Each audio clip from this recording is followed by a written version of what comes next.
রাজ্য জুড়ে কলকাতা সহ বিভিন্ন পৌরসভাতে আপনারা দেখতে পাচ্ছেন যে মুখ্যমন্ত্রীর নির্দেশে হকার উচ্ছেদের কাজ শুরু হয়েছে। এই হকার উচ্ছেদের নাম করে মমতা ব্যানার্জি যে স্বৈরাচারী সরকার, তার একটা বিরাট দৃষ্টান্ত। এই ঘটনা না ঘটলে আমরা জানতে পারতাম যে হকারগুলো আজকে তাদের জীবন জীবিকা নিয়ে বেঁচে থাকে।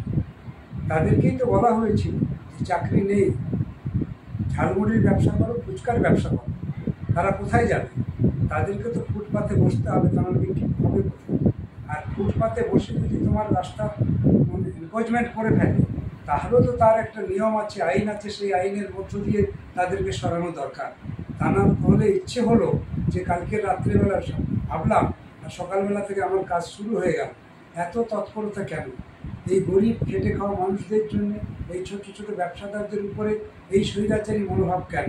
আসলে আমরা দেখতে পাচ্ছি এই যারা এই কাজ করছে তারা সবটা পুলিশ করছে না। সকাল থেকে আমরা দেখতে পাচ্ছি যে তৃণমূলের যে সমস্ত করে খাওয়া নেতারা নিচের দিকে আছে, যারা কোটি কোটি টাকা কামায়, যারা টাকা নিয়ে ফুটপাতে যাদেরকে জায়গা দেয়, যারা টাকা নিয়ে ফুটপাতে ঘর করতে সাহায্য করে, সেই সমস্ত নেতাদেরকেও দেখতে পাচ্ছি সকাল থেকে তারা এই হকার উচ্ছেদের কাজে বিরাট সক্রিয় ভূমিকা পালন করছে। এই কাজ করতে পারে? এটাও তো আইন বিরুদ্ধ কাজ। তাহলে এই অংশের মানুষ, অসংখ্য মানুষ, কলকাতাতে 2.5 লক্ষের বেশি ছোট ছোট ব্যবসাদার, ফুটপাতে যাদের জীবন অতিবাহিত করতে হয়, তাদের জীবন নিয়ে এত সস্তা, এত চিনিমিনে খেলা হচ্ছে গোটা রাজ্য জুড়ে। আজকে 20 লক্ষের বেশি এই অংশের মানুষ, তাদের নিরাপত্তা বলে কিছু নেই। তাদের জন্য ভাববে না গভর্নমেন্ট?